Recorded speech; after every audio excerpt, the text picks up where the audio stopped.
James and Warren. In that case, I'll sit on the floor in the middle and you go to the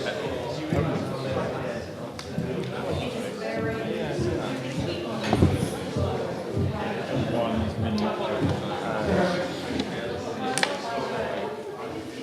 So then the other one, I'm so going to see that. scale, short. This is my favourite kind of box. Yeah, this is too long.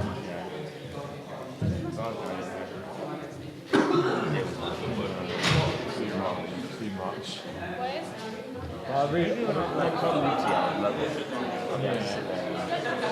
and also, if it's in English, that's nice. Oh yeah. I remember seeing Greek last week. Really good. I enjoyed that. I wish it was on again, because I've not seen it when I've watched it.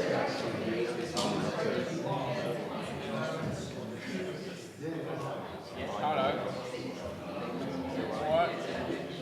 What geezer?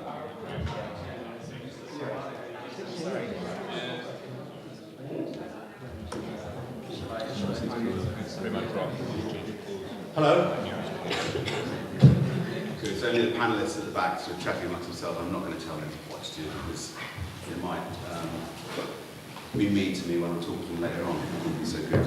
My name is Richard Whitelaw. I'm Director of Programmes at Sound and Music. Thanks for coming along today.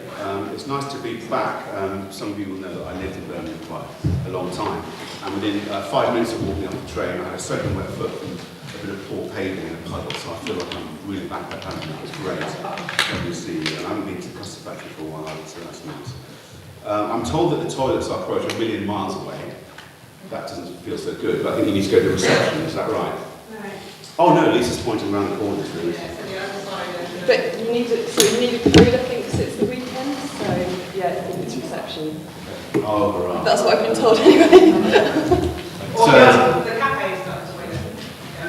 Okay. so we know there's uncertainty and options with the toilets. If there's a fire, there's a window there, I guess we can go through that. And it's raining, so that'll probably put it out. Thanks very much to Arts Council England as ever for supporting Sound and Music's work and supporting this programme, and Cause 4 as well, who have supported this particular iteration of Sounding Out, making it happen around sort of fundraising. Hugs Bison as well, who are the sort of genius entrepreneurs of DIY streaming. Links very well into the sort of DIY theme that we have here. They developed a really sort of cheap way to do really effective streaming of our events, and actually I guess they're kind of a partner in Sounding Out in terms of we're hoping to stream a lot of these events in the future, and indeed actually more of the programme that Sound and Music does so that people can actually see it. So I'll be back again for the second panel. I'm going to get out of the way now and allow the first thing to sort of happen. So do enjoy the day, and there's a few Sound and Music people here as well, so if you want to talk to us about anything, then please do, whether it's difficult or easy conversation. I like both of those things, so that's fine. Good. Thank you very much for coming.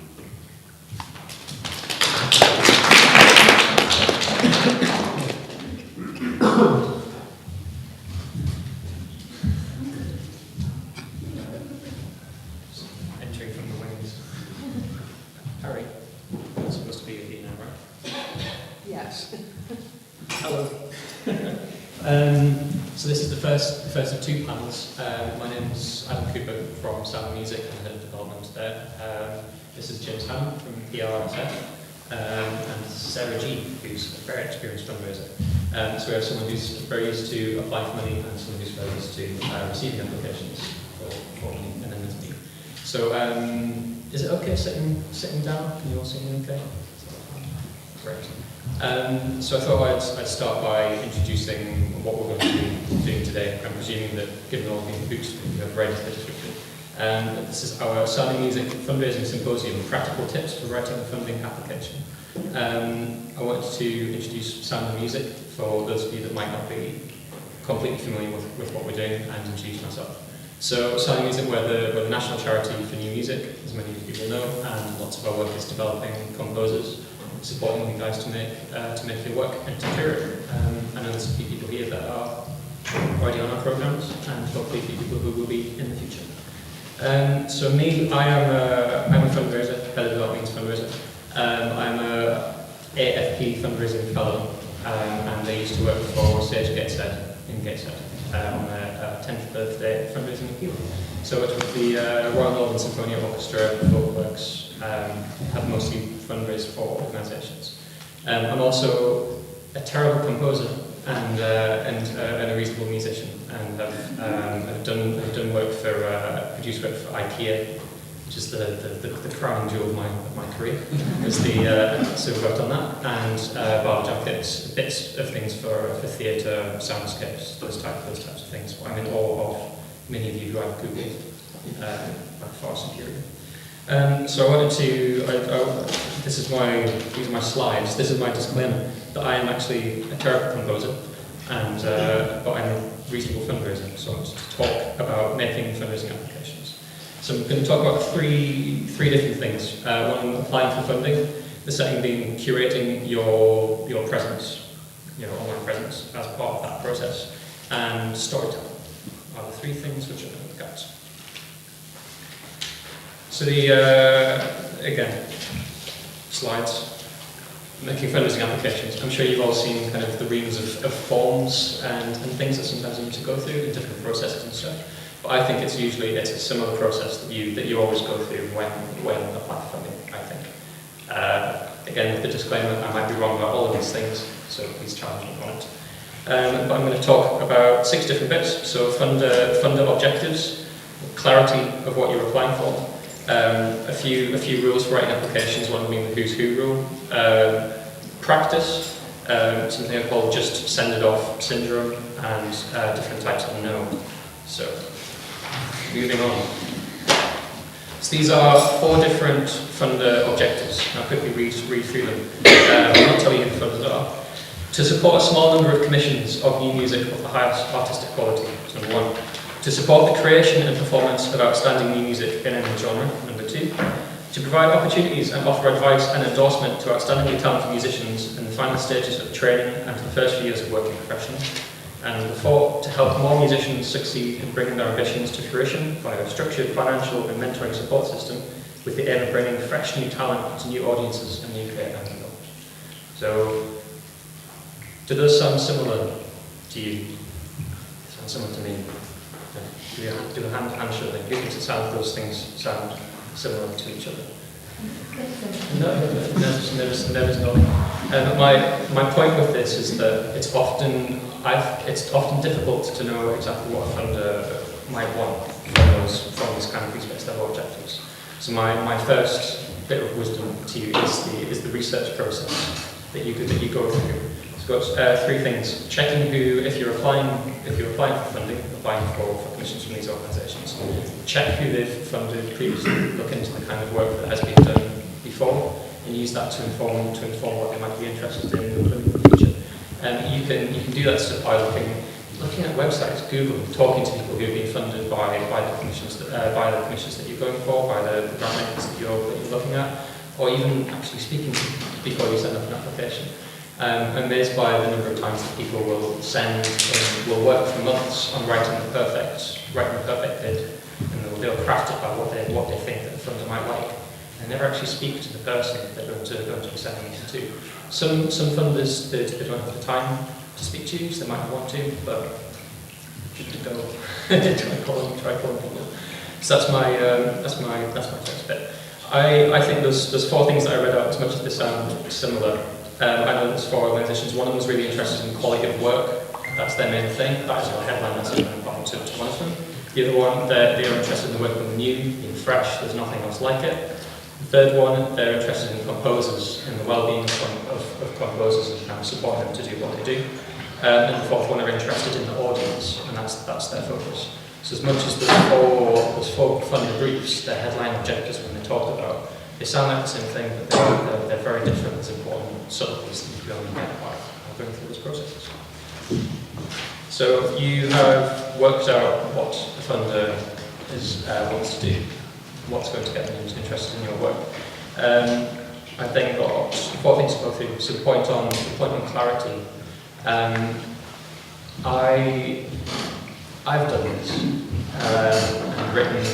I've written rambling applications. I've done it before. I'm now in the habit, whenever applying for funding for artists, like applying for commissions or applying for a grant for a piece of artistic work, I get my flatmate to read it and ask him if he understands what the project is, and I talk to him about it. I also film myself pitching the idea that I'm going to do, and then I watch the film back and think, does that actually make any sense to anybody? So I think that if you can describe it, if you can talk about the project that you want to do, the commission that you want to get, then you should be able to write it down. Once you get to the point of writing it down, I was trying to cut my original word count by 50%. Obviously, try to, don't always succeed. But again, making it very succinct. There was a friend of mine did some research and found that recent graduates and recent music graduates, that the average sentence length that they write is over 70 words. Can you just picture a 70-word sentence? Think of what you're going to do with that. Use full stops. Separate. I think maybe one point, one concise concept per sentence. I think. Try being Ernest Hemingway. Don't try to be James Joyce. I think when doing these things. So clarity. Point 2 is the who's who rule. I think it's really important to establish your credibility to the person that you're to whoever you're applying to, whoever you're speaking to. And I know that can be very, very difficult. I know that a lot of you are either at or have been to excellent conservatoires, institutions, worked at amazing places and things. And that is what you can use as a headline message to give yourself credibility with a funder. But again, understanding the kind of work that they're interested in, the kind of artists that they like to fund. Thinking about those types of people that you've worked with or that you have connections with, and making sure that you have stated that connection in your application to give yourself that credibility when applying. So that's the who's who rule, who you're name dropping essentially in your application. There's two other rules which I was given. One was the Guinness Book of Records rule, which is, imagine you're applying for a world record attempt. That sounds odd, but what makes what you are trying to do different from the other hundreds of applications that are being sent in? Is it the biggest thing? Is it the first time someone's done it? Is it the first time or the only time ever that it'll be done in a particular place or a particular ensemble? Or that's this particular idea. So again, imagine that you try it. Might not work for them, but imagine that you're applying for a Guinness World Record attempt. The third thing, which is more of a check than a rule, as you can see, a peacock, is the peacock rule. It's very easy to slip into using superlatives. So it's going to be exciting and amazing and fantastic and kind of, wonderful, amazing, that stuff. Are you being a peacock? Is it just showing off? Those words have that type of language has very little value in applying. You want to communicate what your idea is, what your concept is, what the artistic vision of the thing is. There is no value in saying that the thing is going to be amazing. You writing the word amazing does not make the thing amazing. So I am very guilty of doing that because I get very excited about the project which I'm writing about. It's going to be the best thing that's ever been done, and there's no way for the person who's reading that application to know if that's the case. So you're going to write that, find out how you can work out some way that you can communicate it in ways other than superlatives. Practice. So as I mentioned, I am not very good at the composition side of things. I am reasonably good at raising money for organisations, but I talked to some of my friends who are very good at raising money as composers. The best success rate that I could find for applying for funding for 2 trusts and for commissions is 60%. So rejection is a way of life, I think, in this kind of stuff. But practice, consistently writing applications and developing your own style of applying for these types of things, doing this type of stuff. It's like anything else, practicing it and just acknowledging that you will be unsuccessful isn't the word, but you will have barriers along the way. Just accepting that will happen and practice on increasing your success rate. As I said, the most successful composer that I know who is regularly working touring around 60% success rate. Just send it off syndrome. Again, you've spent 3-4 weeks writing your application, you are sick of the sight of it, and you just want to send it. It's not ready to go. Put it down somewhere, get somebody else to read it or to work on it. It's that impulse just to get rid of the thing that you're struggling with, and I guess just to resist the impulse to send off something which is incomplete and isn't yet ready. I mean, don't procrastinate. But my advice would be to try and leave a week before the deadline for something, to leave it sit and let it kind of let you check that it's fine. If that makes sense. So yeah, I was trying to find a brilliant quote by Tony Benn that I heard about collaborative writing and about writing applications. But unfortunately, there's so many quotes from Tony Benn. I spent about an hour and a half being very inspired by completely irrelevant topics and was unable to find what he said, but it was something like strengthening your written words by incorporating somebody else's voice into that piece of work. It's about you find the person who you know who's the best writer, whose voice appeals to you the most, and use that for the stuff that you're writing. If you're writing to people asking them to fund your projects, then strengthen the application with somebody else's voice as well. Get somebody else to check it, to read it, to write their own stuff, and get good at incorporating that. Your applications can only be strengthened by other people to a point. Don't give it to 10 people. There is a balance. Different types of no. These are different types of no. So no, not right now, no, not that much, no, not that project, etc. You can come up with a million different ones. This is going back to the point that you will have your applications, you will have unsuccessful applications, but there's real value in understanding why your applications might have been unsuccessful, what exactly your firm might be interested in, and having that ongoing conversation. You will have really long, over years, conversations with some firms, with some people that commission you, and understanding why your application was unsuccessful is research into next year's application, or the one that you do in 3-5 years' time. So when someone says no, that's not the end of the conversation, that's the beginning of the conversation. When I have a funding bid rejected from a funder that I've never gone to before, that's it. It's fine. That means I can talk to them and say, well, what wasn't right about it? So different types of no. I think trying to identify which type of no it was. Sometimes it is no. Sometimes it's just no, and then don't book them, I guess. Finally, curating your presence. So I spent a lot of time yesterday googling all of you. I hope that's okay. And 75% of people who bought tickets in advance couldn't find a website, a composer website. So imagine if someone was asking you to fund a project. They came to you asking for funding for something. For me, the first thing that I would do is I would Google that person and try and find and learn a bit more about them. Your application is not in isolation on a piece of paper that you send in, or the email that you send in. You as an artist, your presence kind of outside of that is as relevant to the application as the things that you send in. So have a think about that, put yourself in a person's shoes. I Googled each of your names with a speech marks composer, and some of I listened to some of your stuff, and some of it's amazing, by the way. So that's great. But have a think about that, the routes through which funders might discover you and might discover your work, and to curate that. You're curating yourself. Plans for the future. People do not fund stuff that you have already done before. It's very easy to spend a lot of time talking about the work that you have done. And again, as I was talking before about having that credibility, so you do need to set that scene. But we spend too much time talking about the work we've done and how proud we are of it when we're seeking funding for the next piece of work. So you are telling, and skipping ahead a little bit, you are telling a story. You are telling what is going to happen next and why you need help to make that next thing happen. So you're setting the scene of what's gone before, but to try not to spend too much of your time and your energy setting that scene. You need to kind of be looking ahead. That was something that came out from reading some of the stuff that some of you have online. I think talk about what you plan, what you expect for future plans. Again, your content, again, brilliant, make it easy to find. It took me quite a while to find videos and recordings of some of your work, not all.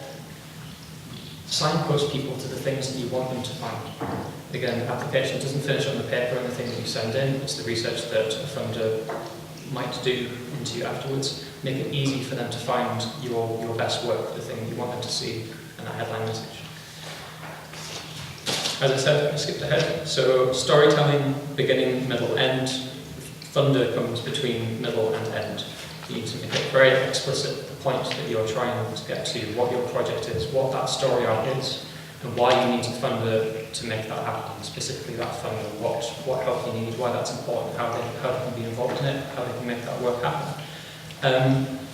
Grants from funders, from charitable trusts, I think they're investments in you. Why should they invest in that work? What are you going to produce that again falls in line with that funder's objectives? But yeah, be storytellers, because that's I think it's easy when filling in formal applications to go into formal language, formal application writing mode. But you're writing something for somebody to read. You're writing a story to read. So write a story to write an application. So there's my that's the download from my brain upon applying to trust. This is my thank you slide for your attention. And I hope that was useful. So that was, I think, my internal clock. I think I was doing time, and I factored in 5 minutes for questions, should there be any, before passing on to which was next. We'll go to next. But are there any questions from all of that? What's the sort of maximum amount of time you're spending? Like, when would you cut off and say, right, I've done enough work on this, when else is it? I shouldn't spend. How do you manage your time in if that's what you're doing? Sure. I think you become more efficient at it the more that you do. Because as an example, writing you all know how hard it is to write your own biography. But again, as a side topic, someone else to write a biography. But you only need to do that once. And I'm sure lots of you will already know this, but the more times you write these applications, the more use you get to doing it, the less time it takes you to do them. You get your head around writing a budget for a project. So the more of them you do, the less time that it takes. But I think it's one of those piece of string questions. I think it depends on the size of the funding that you're going for, the relationship you have with the funder, how much you want the project to happen, and how much it's impacting on your creative practice. Like I said, if it's stopping you from making work, then your balance is maybe not right. But we were saying before about using the most creative writing people that you know to try and inject some energy into this process. If you do it in isolation, then it becomes very time intensive, because the amount of time you're staying at one paragraph going, is this right, is this what they want?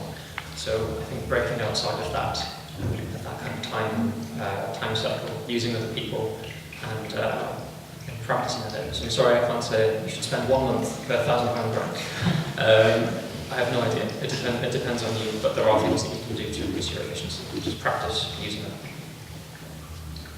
Just in terms of like the language, I see some people who get certain opportunities have a sort of, in terms of biography, it's really quite sort of PR language. As an ex music, it's like a crazy mind experience that you go through, and not. But where is an application ever a kind of PR exercise, or would you always rather have a more kind of sober, objective look at why you fit into these criteria?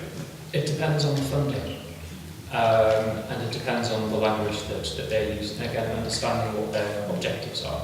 And I forgot to say, if you're looking at charitable trusts, that's something that you're looking at, they're even if they don't publish exactly what they're interested in on their website, they do in their annual reports, which are available on the Charity Commission website.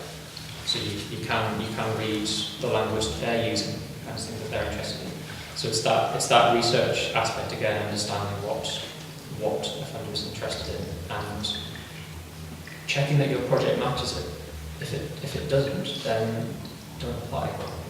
So matching language to a point, but if it's too much of a stretch, then probably not applying to it. And possible festivals. The countdown. 5, 4, 3. So, James from PRS Music Foundation. Hello everyone. So I'm James from the PRS Music Foundation, which is a slightly longer name for us than I would like. It's because our parent company PRS rebranded a few years ago. So we're the UK's main funder of new music, and a question we often have on email is how do you define new music? So it doesn't mean that it has to be an absolutely new commissional piece. We define new music as anything that's been written by a living music creator who for us is based in the UK, because obviously our money comes from PRS, which has UK writing members. So we have 0.3% of their turnover, roughly per year, so we have 1.5 million to give out to our main schemes. And we also fundraise from bodies such as the Arts Council and other trusts and foundations. So I've been on the receiving end of quite a lot of no this year as well, because I'm trying to fundraise for other initiatives that we do. So I know how it feels to be on the other side. We fund quite a lot of activity in Birmingham.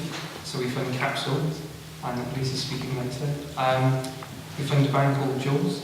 I don't know if any of you heard of those. We just funded those for our momentum scheme. We fund Birmingham Contemporary Music Group. We fund a composer called Joe Cutler, who I think lectures at the University of Birmingham. Quite a few other composers, and also we fund Jazz Lines, which is run at the Symphony Hall. They do quite a big gig on Friday afternoon, I think. So yeah, quite a lot going on in the West Midlands for us.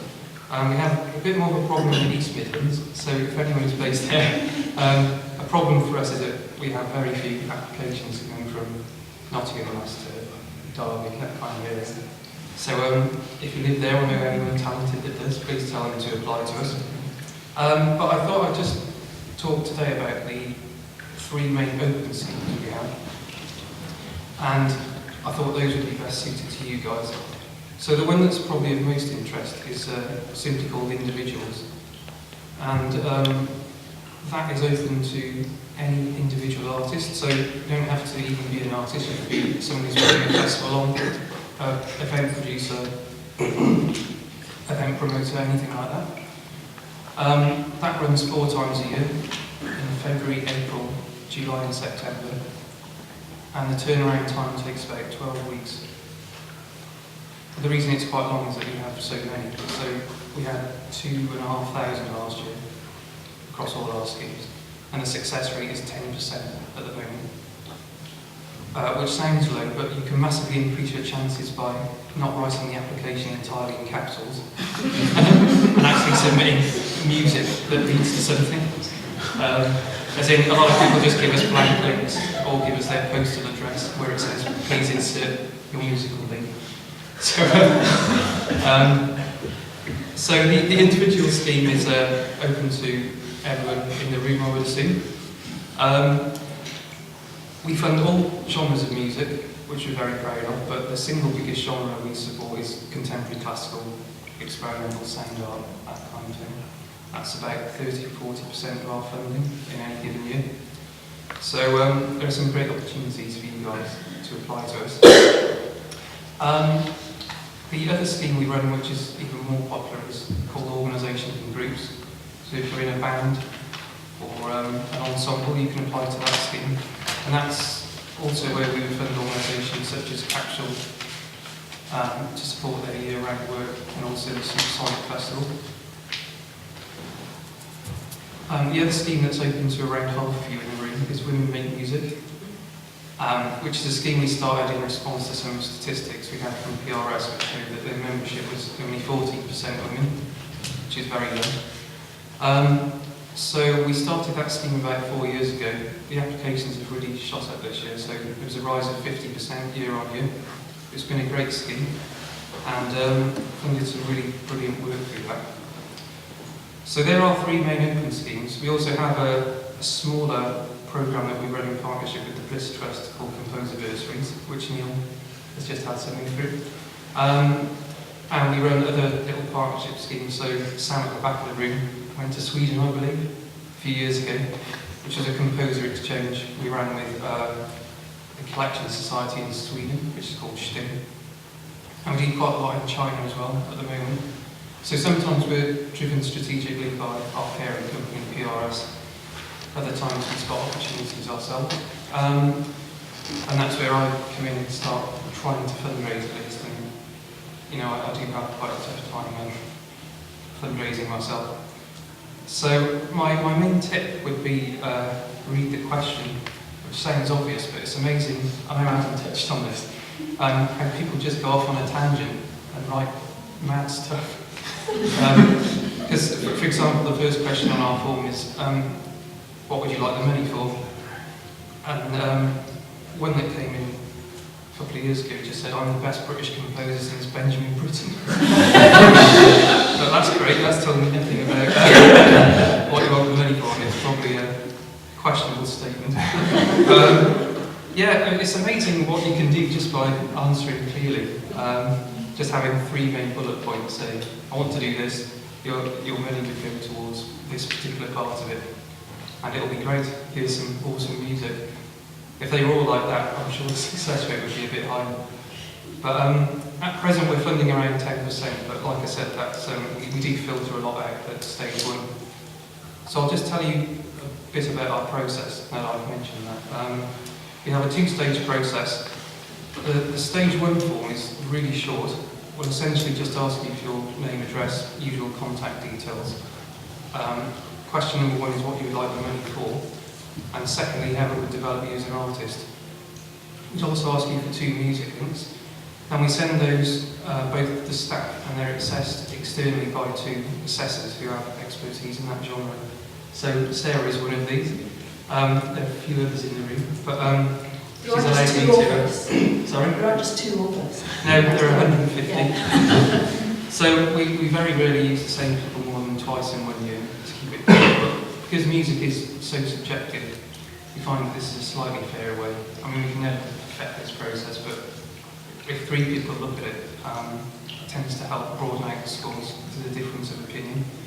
So the highest scoring, say 25%, then progress to a 2nd stage, and only then will you ask for a budget and an audience development plan.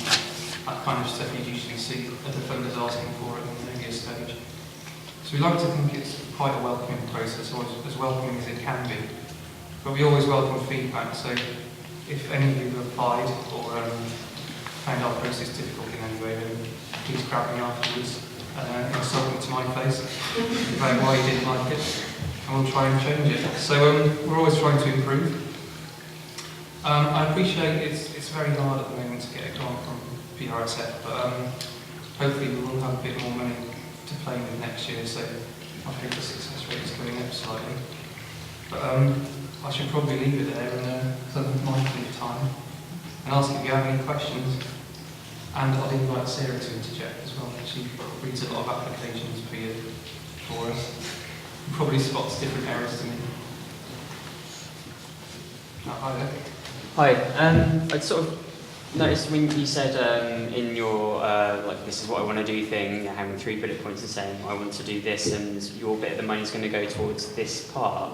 Does that mean that you would only be really interested in funding, sort of like partly funding a project, so you would never sort of fund the whole project if there was something like you're looking for someone to be like match funding through other means of income in some way?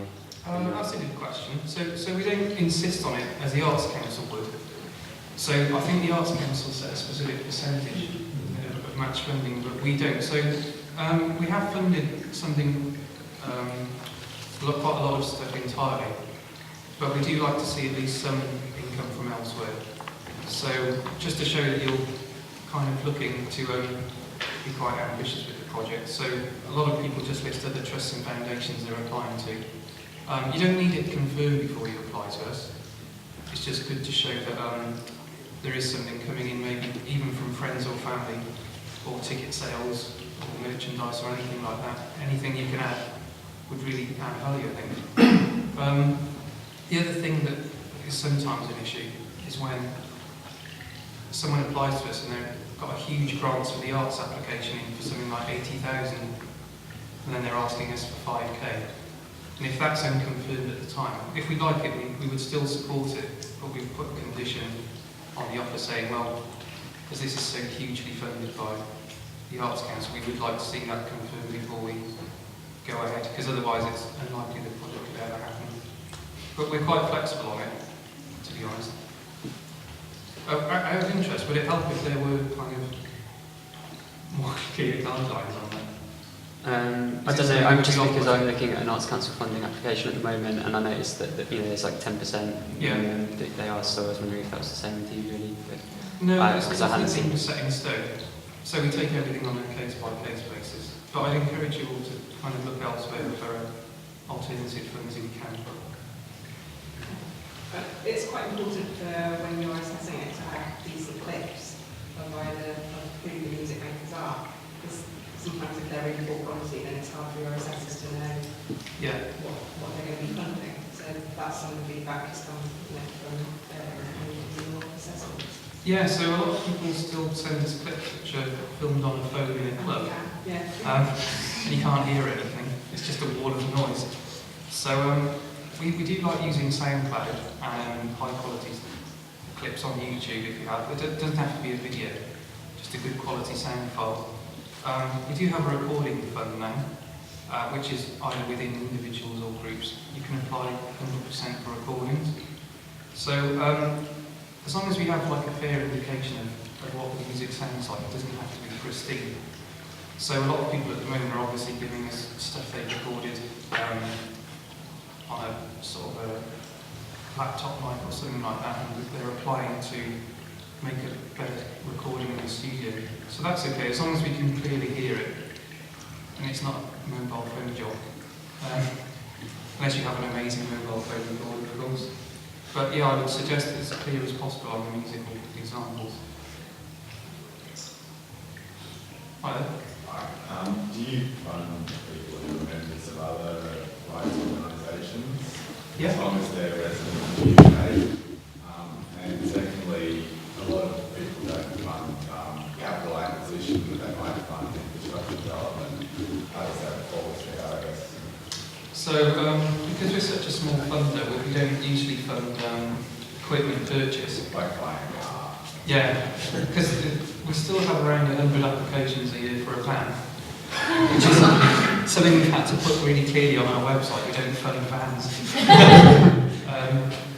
But we do fund members of other societies around the world.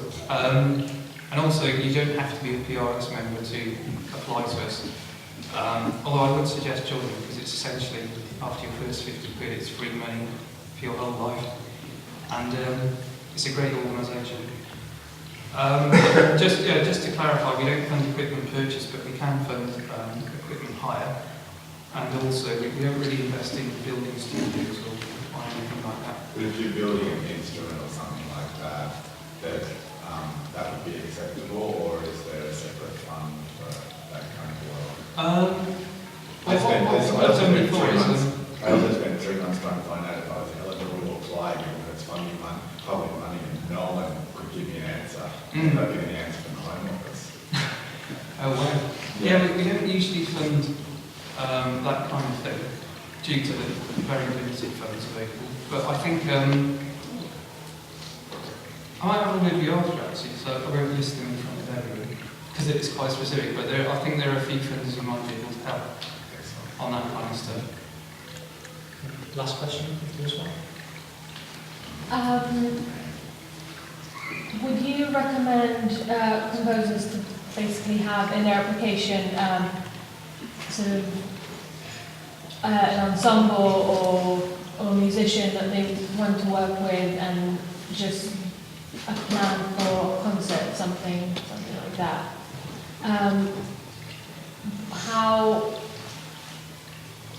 How would it affect it if, what level would the sort of player or ensemble have to be at to really ask for funding to commission a composer? So if you're an ensemble and you're coming to us, you'd apply for the group scheme. We don't usually have any strict rule, but the only thing we say is that it's good if you've been running for about a year before you apply to us. So maybe have a few gigs under the belt already. Also kind of review or blog coverage. But we found quite a lot of student ensembles, to be honest, and individual composers can come to us at a relatively early stage. Is that helpful, or? So, I'm trying to just get the point of it. What do composers usually ask for when they apply for funding? Is it to try and curate their own piece, or do they kind of do you need to jointly apply with an ensemble if you want to be paid for a commission by them? I'm just a bit confused about what's the best way to do something like that. If, for example, I want to work with an ensemble, they want to work with me, and I would like to actually get paid for it. Yeah. Who would be making the application? Would it be me? Would it be the ensemble? Does it matter? No, it's totally up to you. So we absolutely fund self-commissions. So the three main things individuals apply for are self-commissioning projects, where you would apply as an individual, and then you'd mention the ensemble you're working with again, also the performer if that's the case, and list where the piece may be performed. The second thing composers apply for through the individual's phone would be recording. So applying to record your piece in a studio to a professional standard. And the third thing is a group coming directly to us to commission a composer. So it can work either way. There's no advantage either way. I guess if you apply as an individual, you have a bit more control over the content of the application, because then we would write to you directly and keep in touch with you throughout the process. Sorry. Might have to move on to Sarah due to maybe questions in the... Yeah, we have to speak to you later. Sorry, I feel that's absolutely fine. It's not this for you. Yeah, Sarah. Hi, I am Sarah G. I'm a recovering horn player. Actually, if I'm honest, I studied music a million years ago. I did study composition for a very, very short period of time, and one of my few claims to fame was that my composition teacher was James Meyer. And I think he's still recovering from that as well. The best compliment he ever paid me was, "That sounds a little bit Mozartian." So I wasn't destined to be a composer.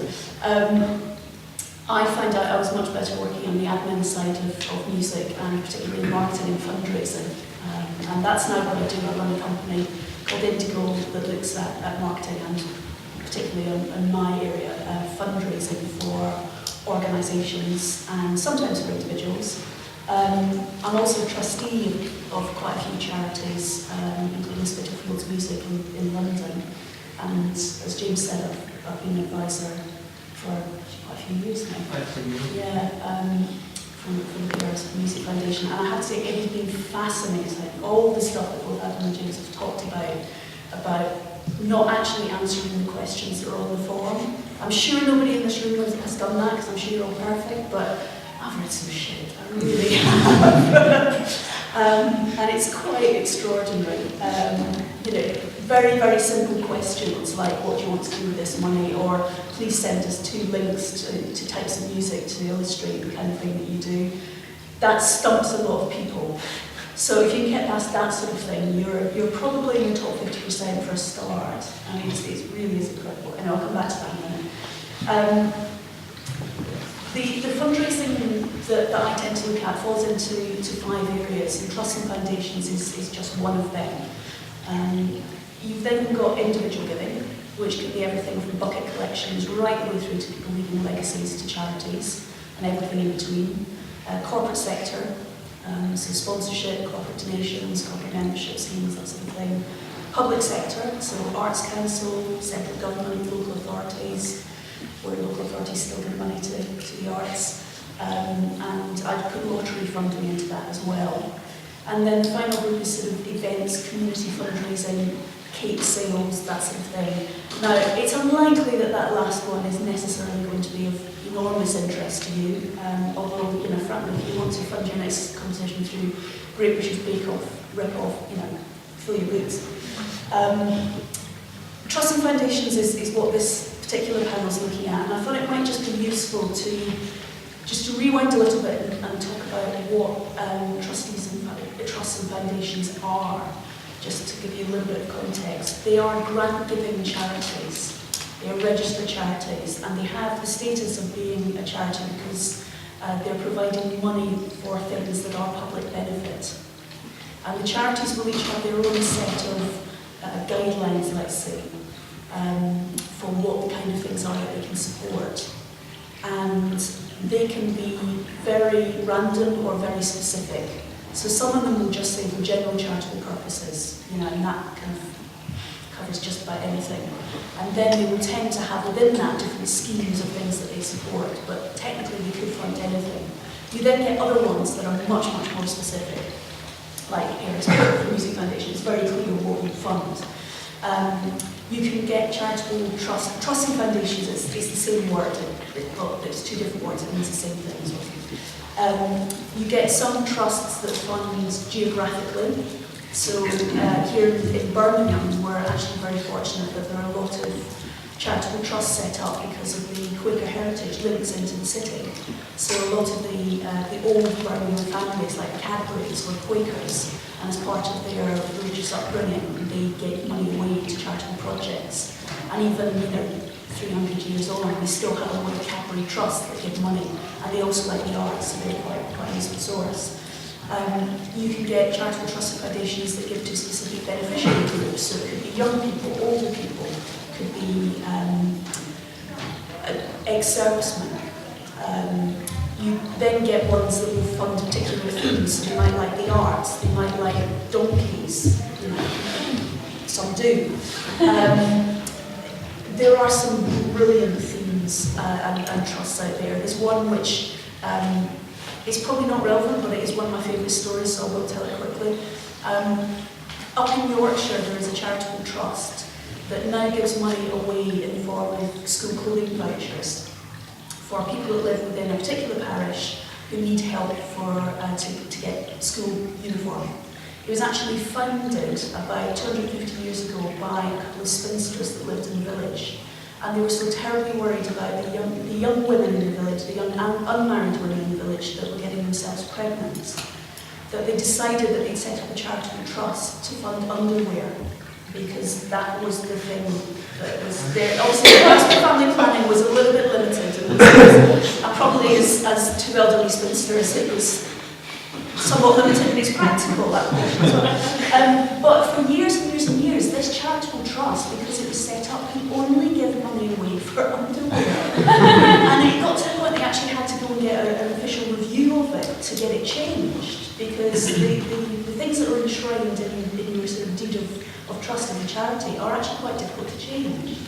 So it's a kind of long way around of saying, really what these two guys have just said, check what they fund first. And don't assume, because you are the best proposers in the Britain, that they will change their guidelines to fund you, because they won't. It's their money. It's their money, and they don't have to give it to you. You need to make the case to them why you should be funded.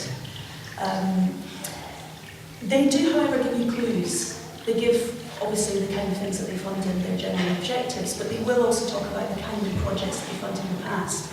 So as Adam said, look at the Charity Commission site. It's free to access. All of their annual accounts will be there. You will have a list of the kind of organisations and individuals they've funded in the past. So you'll get a real sense of if they're interested in the kind of thing you want to do. And if they're not, frankly, don't waste your time. Move on and find somebody else that can do it.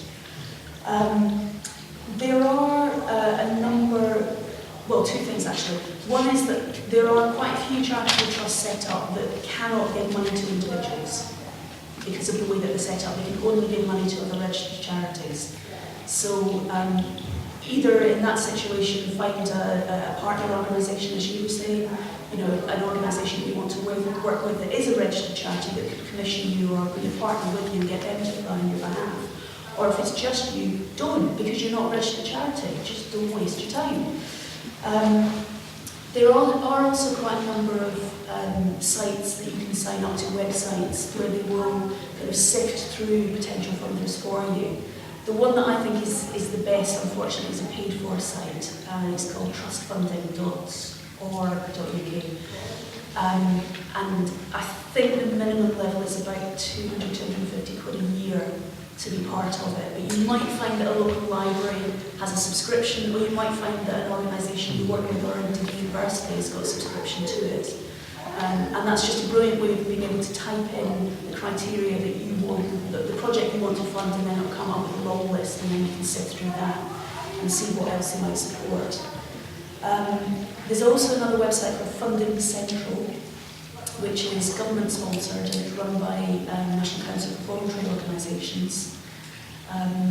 It's not as good as trust funding, but it will come up with some potential funders for you. So you can register with that free of charge, and it just gives you a bit of a helping hand. There were a couple of specific things that I wanted to talk about.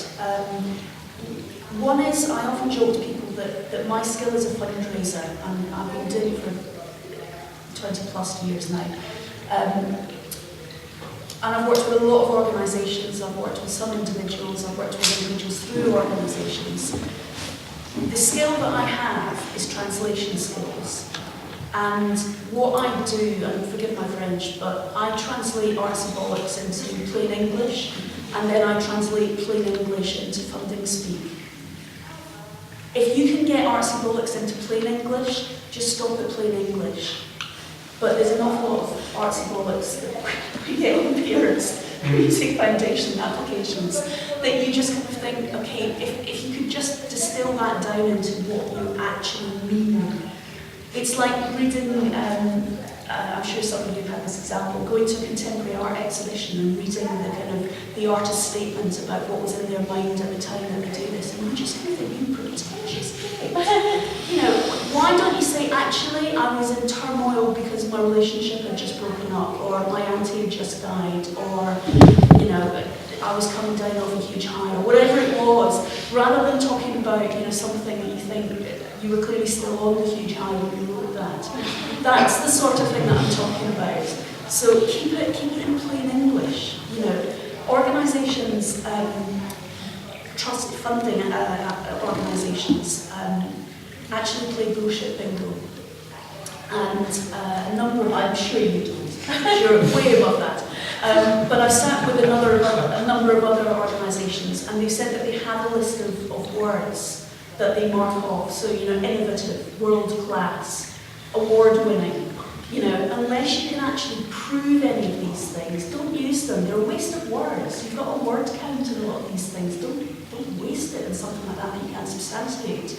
If, however, you've won the Audience Development Prize at a major festival for the work because they thought you were the best thing there, tell us that, because that's tangible, and you know that's a third-party validation.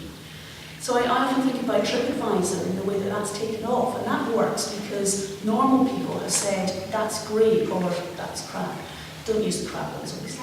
But you know, go for the good ones. And if somebody has said something brilliant about you, you know, a much more established composer or an ensemble that you've worked with, or something like that, or a review or a blog post, use it, because that's somebody else going, you're good. So it means you don't have to tell me that you're good, because we're the nicest meaning in the world. If somebody else says you're good, it means more to you than you say you're good, because that means that it's two people in the world that think you're good rather than just one. The other thing I wanted to touch on before I run out of time as well is a quote from it's really interesting. You were looking for a Tony Benn quote. The one I've got here is completely the other end of the political spectrum. It's not where I usually hang out, I have to say. Which is a quote from Churchill, where he said, "I would have written a shorter letter, but I didn't have enough time." And that always sticks in my mind in trust funding applications. That kind of initial kind of brain dump, that splurge of what you want to do, but then you need to edit it and edit it and edit it and get it just tighter in its language and take out all those superlatives and put in the things that are external validations of what you do, and then it's so much stronger. And I really advocate what you were saying about getting somebody else to read it. I won't tell you which organisation I'm doing a bit of work for at the moment because it would be too embarrassing. But I'm doing a bit of work for an organisation at the moment that's trying to set up a membership scheme, not in music, for indie stars trying to be succeeding. And I was reading it on the train home from London late last night. It's probably not the best time in some ways to start editing, but in other ways it's quite a good time because I was so tired and my kind of fuse was about that short that I just read it and thought, this is not selling it at all. There's a marketing phrase about features and benefits, and the features are the facts of the situation and the benefits are what it will mean to somebody.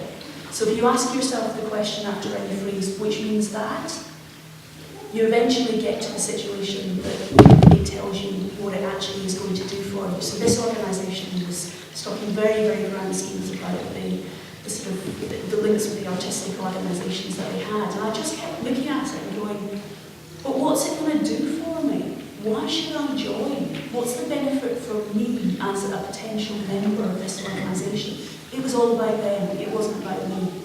So if there's one thing that you remember when you're writing application to the trusts, obviously you have to sell yourself to your work, but actually it's not about you. It's their money, and they make the decision on where they want to give it away. So you've got to make it feel like it's the best thing possible that they can do to support you, rather than the other way around. I think we probably won't have time for the one, maybe two questions.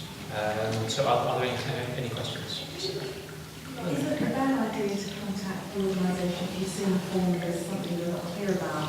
Would you contact them and say, I want to hear about this question? Would that be Well, we don't accept phone inquiries at stage one, but we have a contact form on the website, and we always get back to people within a couple of days. But yeah, if you're unsure about anything, just ask, and one of the team will clarify. Yeah, there are a few charitable trusts that will specifically say, please do not darken our door. And then there are a few, seriously, there are. But yeah, at least they do that. Yeah. But the vast majority, I mean, particularly if it's a charitable trust that's run by a solicitor's office, because a lot of them are. A lot of charitable trusts have been set up by people when they died, their estate went into charitable trusts, so that the trustees are legal representatives. And I've had lovely conversations with people, and I don't think they get out much. And I don't think people speak to them all that often. So actually ringing them up, and I'm not talking about specific arts funders, I'm talking about more general funders. Ringing them and just having a chat with them and telling them about what you're planning to do and all that usually gets them more on your side. So I wouldn't shy away from doing it. Maybe they're doing that for the answer to their Yeah, and very often the opening gambit for me is I don't want to waste your time or my time, so can I just double check something? And they tend to like that. One more question? Oh, well, I have a book recommendation. It's a book I discovered at the start of this year. It's actually written for the corporate sector about sales, but it's amazing for fundraising applications. It's by a guy called Daniel Pink, and it's called, what's it called? Oh yeah, To Sell is Human.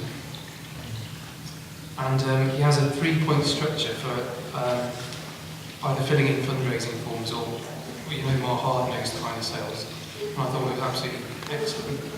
So it should be on Amazon or something like that for about $5, I think. It's pretty short, but there are some amazing ideas in there. It's got a great TED talk on it as well. I think we are finished. I've not brought the schedule up in front of me, so I can't remember what's happening next. Short comfort break and then come back. We're going to have a short short cold. break. I imagine you're quite cold as well. I think we're finished.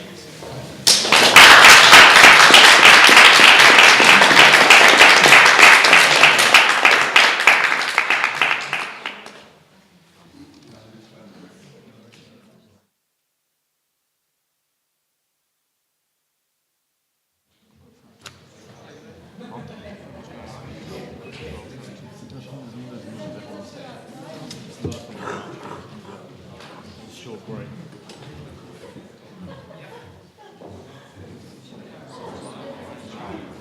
Here.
hush is descending.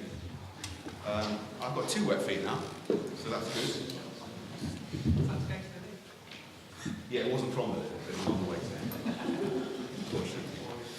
there. Okay, thanks for sticking around and continuing to brave the weather and indeed the cold. I thought we'd do something a bit different with the second panel, whereas the first is very much sort of sharing information, how to do stuff, nuts and bolts things. And one of the things that we really like to achieve with the Sounding Out event is actually giving people the resource to do stuff, but then inspiring you to sort of go out and actually do it yourself, really, and make it happen. So in terms of the second panel, we're thinking, well, who could we bring together to talk about, have some insight into this, talk about ways that they've done it, ways that they've, not just survived, but sort of thrived, and not just succeeded, but, failed successfully as well over years of endeavour, really. So that's how we came to the 3 of these lovely people here. And I guess what my intention here is to draw out some of those stories, the backstories of these individuals, really. And then my question will be sort of focused on drawing out some of those details. And I guess that thinking about fundraising, in my mind, when I think about it, it's not just the money. There's other elements to it too. And I'm a big fan of thinking about, trying to solve a problem by looking at it from a different level. So I was thinking about, resources, really. And money is a resource, but there are other resources as well. There is the resource, a very important resource. Actually, I would argue more important than money is the resource of networks and actual people, and what you can get for nothing, really, in terms of money, but just from investment of time in developing the networks and the resources that you have. And that's for me, that embodies the spirit of DIY, really. It's just how can you make things happen with the things that you have to hand in front of you. And then, leading on from that, this idea of the inner resources that you have. What is the difference between someone who sort of doesn't see the obstacles, sees the opportunities, and is maybe more of a self-starter, and doesn't just think, okay, well, I haven't got the money to do this project, I can't do it, I need to try and apply for fundraising funding, and if I get a knockback and it's a no, well, then that's the end of the story.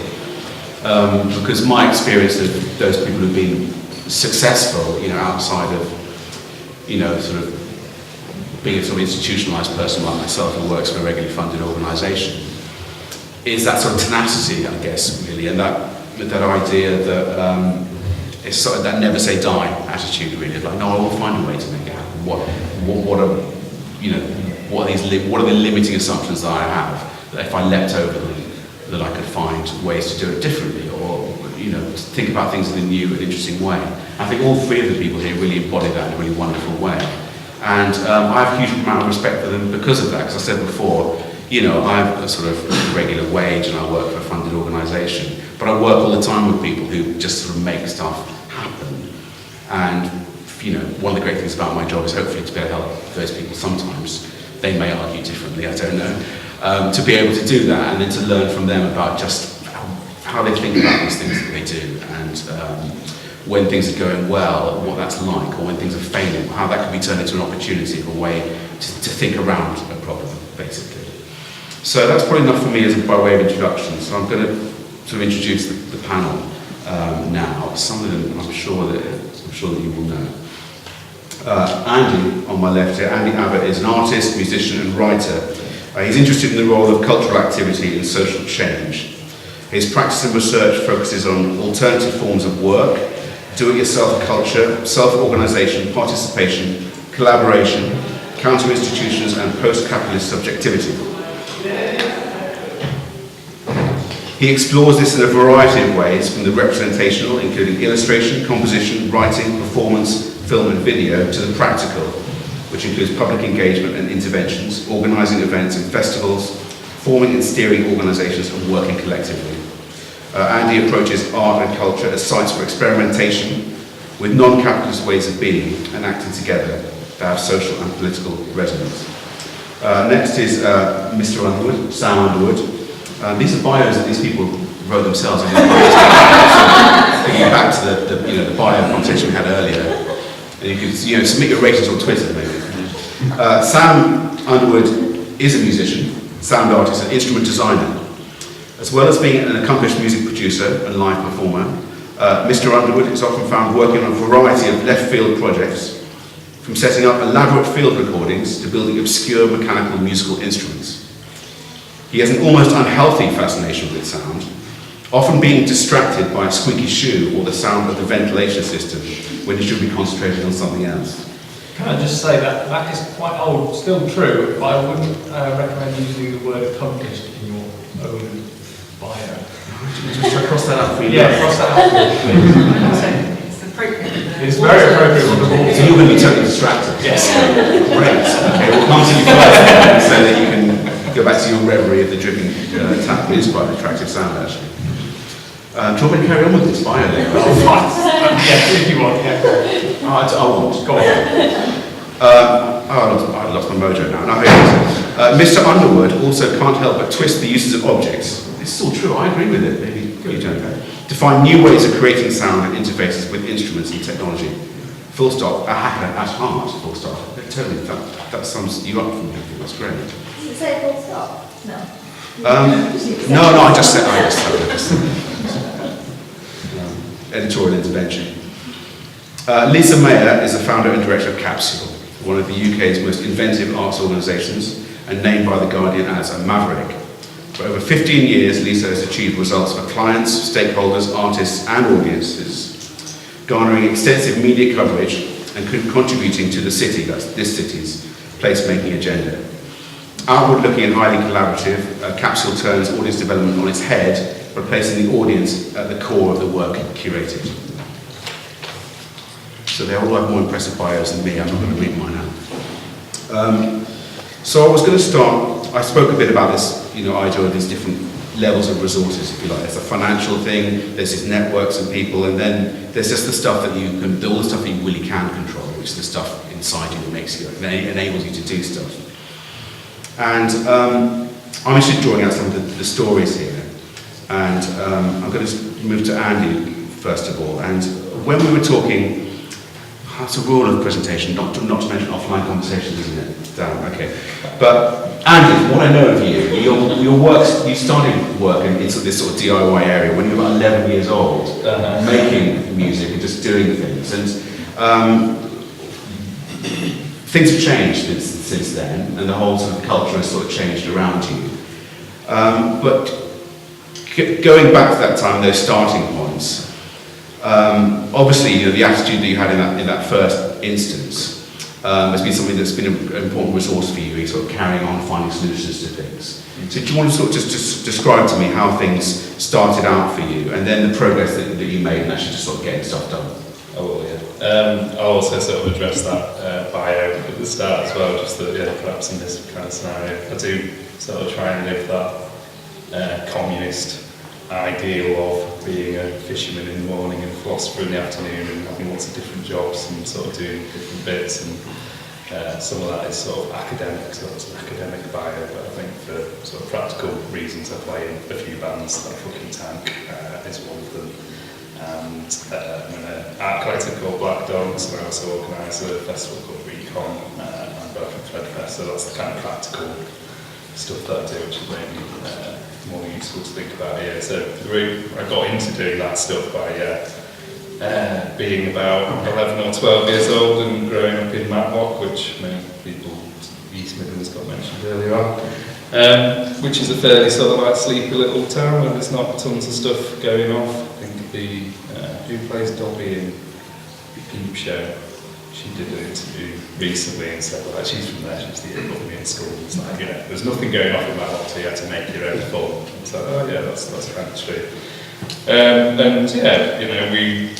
We're interested in rock music. That's the group of friends that I played in bands together by sometimes borrowing acoustic guitars from other students that were left around and sort of, working out how to play together, and at some point wanted to do a gig, and the easiest way, or the only way to do that in my hop would be to hire a little youth club or an upstairs room somewhere, a sort of function room, and make the gig happen, sell tickets and back people along. So that was kind of my introduction, sort of doing things DIY, although I wouldn't have called it, I'd come across DIY, the term used for music at that time. And I sort of moved to Leeds when I was 18, really in a sort of fairly conventional way to be part of the music industry. You know, we were still playing in bands, and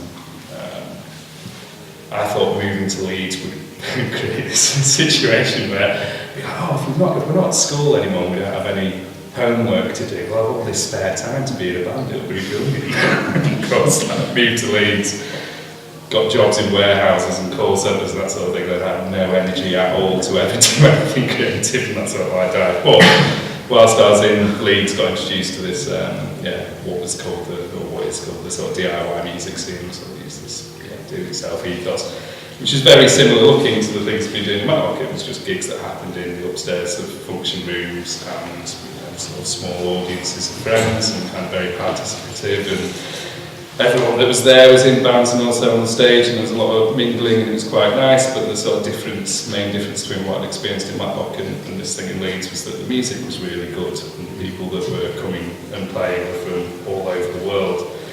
And some bands in particular, like Bilgewater, who people might be aware of, sort of really properly blew my mind. And there was this sort of like effective moment where you saw that stuff upstairs in those pubs. And I think the assumptions that I'd come to Leeds with were very conventional.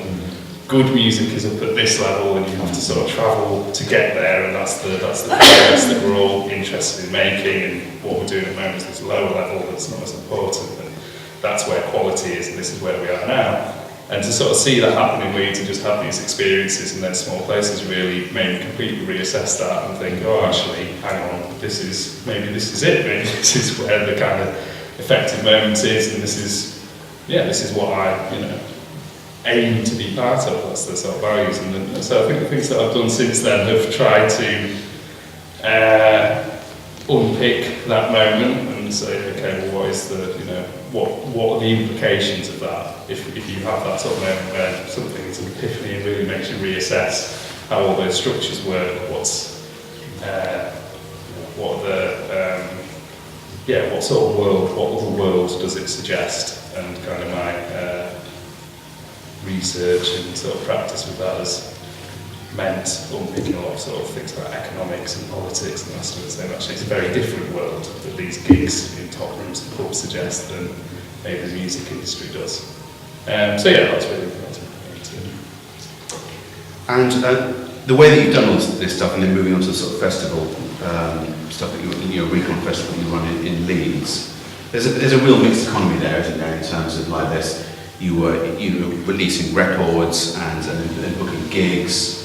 But also it gets that thing of just building networks and building that resource. And how did you go about doing that then? What was going on there?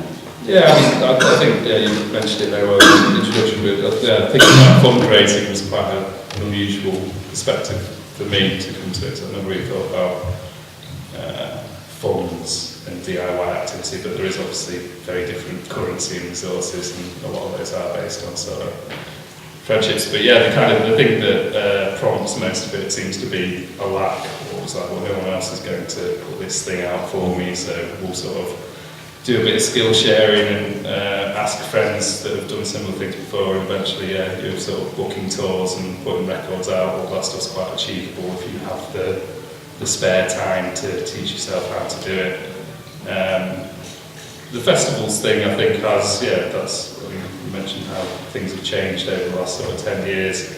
I think initially that sort of DIY scene in Leeds that I was part of was a much more politicised kind of something that aspired to autonomy from kind of the way things are. So sort of like an enclave or something, sort of a specific underground scene that doesn't want to engage with the mainstream.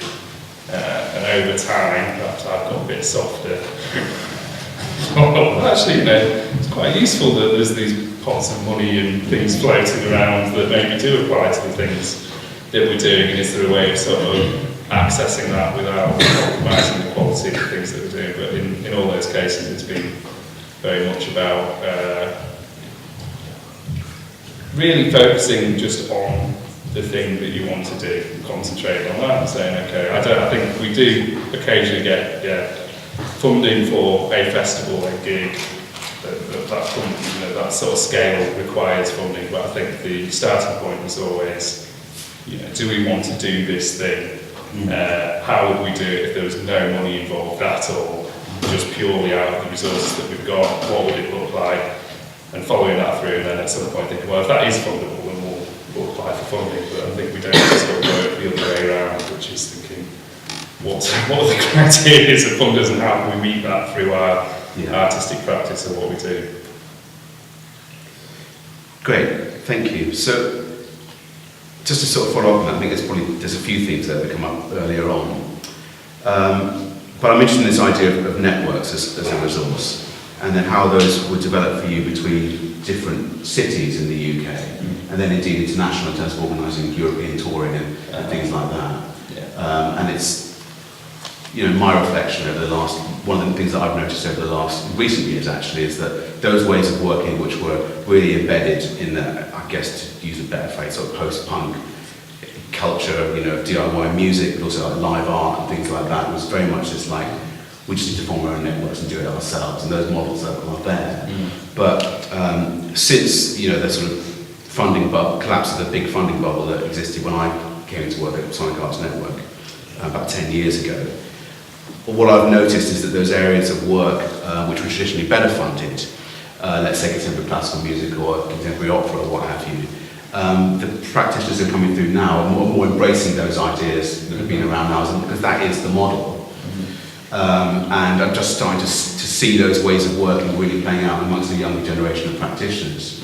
So you obviously made that work for yourself, and that's not really something to do with cash. There is it's unlocking a major resource. So how did you go about building those networks? Yeah, I mean, I described the sort of DIY scene as a sort of gift economy, really, and it's about sort of sharing favours and gig swaps and that sort of thing. Very, very normal part of it, and it's probably sustained on that sort of generosity of spirit. That's kind of what keeps it going, and honesty and trust and those things that I don't know if they're exclusive to underground non-capitalist scenes, but they're certainly sort of, I think, more prominent in it. Basically, quite a lot of those things came out from fairly selfish impulses. I was in a band, we wanted to do a gig, we probably wanted to see X band from Nottingham play as well, so we invited them to come and play in at the gig that we wanted to play. We wanted to play with that band, and then that person would repay the favour. You do a gig in Nottingham, and the sort of network grows out of that. It was always a kind of a favour exchange, I think, that eventually spread. There's a history of that, I think, particularly in Leeds. There was a sort of network from the sort of anarcho-punk days, because there were people, this is a longer story, I'll try and keep it really brief. There was a lot of squatting in Leeds because of empty housing, it being a post-industrial city. A lot of Europeans that came and squatted there as well, made connections all across Europe.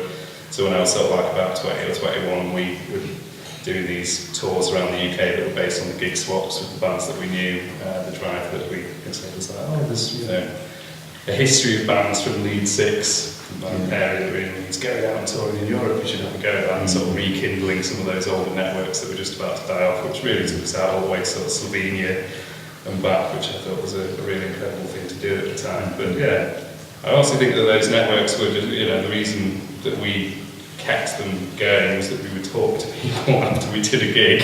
We would come up and sort of say, I liked that, you should come and play at our place next time. Okay, let's have your number, and we'd get back out on the road as soon as possible. So it's always a very sort of human, kind of social connection. I think really for me, playing music, the aims of playing music is that social experience, even putting on gigs. It's about bringing different people together that might not normally talk to each other, and seeing what happens from that. And so that implies that there was just this assumption from you at the start that you could just do it. Yes, yeah. I think there was, that was the only way to do it. So it's a mixture, isn't it? I guess I, as a educated white middle class man, the world is my oyster. Yes, of course. I feel, and I've become very aware in the last sort of few years working in Bradford in particular that isn't something that applies to every other group, and this kind of resource of spare time, which I think is what kind of a lot of DIY activity runs on, is becoming much more, it's squeezed and becoming more and more precious, or a thing that's only available to a privileged elite. Spare time isn't something that everyone has. So yeah, there's definitely assumptions to go out and do it, and I wouldn't say that that's a universal thing. It'd be nice to think that everyone is empowered to be part of that. I guess that's where sort of participatory practices and creating scenarios where people who might normally feel excluded do take part comes in. It's made me think of something which that I'm thinking quite a lot about at the moment. It goes back to actually fundraising and applications, and that I say no to quite a lot of people every year. I don't really enjoy doing it. But one of the things I've come to realise that each of these opportunities, whether it's a call for applications or what have you, it has a story, it has a sort of narrative structure, and all of the no's are part of that story as well. And I've started to think about, if it's Sound of Music, we're quite interested in the data that we collect about the calls and who's applying. So when I'm looking, I'm seeing, this is a person that hasn't applied before, for example. They've applied and then they haven't come back for feedback, it's just gone away and they haven't applied again. And I'm starting to think, well, there's probably a really interesting untapped resource there of people who exactly this is happening to, that they're applying to an organisation, getting one knockback, not getting any feedback, probably making a lot of assumptions like funding isn't for me, this organisation doesn't like my work, it was a crap application, which are all massive assumptions, actually. So I'm kind of interested in that, and then thinking, okay, well, how then can we find some way to re-engage with those people and be a bit more proactive to do it? So I guess what's behind that is beware of the assumptions that you make when you get that knockback. And we're talking about the success rate of applications earlier on. There's a difference between feedback and mind reading, basically. If you make an application and someone says no to you and you think, this is the reasons why it didn't happen, you don't know why, then you're just making a guess that it is mind reading. But if you can actually find out a bit about what was going on from taking that different perceptual position, I think this came up a bit earlier on, in terms of what was actually going on for the funder, how much money did they actually have, what were the exact criteria that they were looking at, what other stuff did they already have programmed. And for myself, it's always fine for people to ask me that stuff, because I feel that we should be quite transparent about it. I mean, I'm veering off topic a little bit into what could be another whole hour of conversation, because it's something that's really preoccupying me at the moment. But it just really made me think of that idea of this thing about entitlement. And there are those who will keep knocking on the door and be like, yeah, here I am, let's have a conversation. Then you might be in that camp, or you might be in the camp that it's just like, I take the knockback, they don't want me, it's fine, I'll go on and do my own thing. But that's not necessarily the case, and that everybody who applies to a call for work is part of that story. And the no is the no is just a missed opportunity, really. It's a missed opportunity for the organisation if the organisation doesn't get to meet you and learn about your interesting work or whatever you're doing. And it can be a missed opportunity for you if you don't actually turn that around and turn that into an opportunity to have a conversation and talk to a real person, basically. Let's hear from someone else a bit more interested than me. Sam, you have a really varied and rich experience in terms of actually making things happen. And one of the things that I've learned more about of your background in the sort of preparation to this is your actual business background, and your background actually running businesses yourself, and this idea around there's no one going to fund your business. You have to actually make it happen, and you have to use negative feedback and turn that around in a really positive way. Do you want to just talk me through a bit about how you were working in that context, and then how you brought some of those ideas into your current practice? Sure.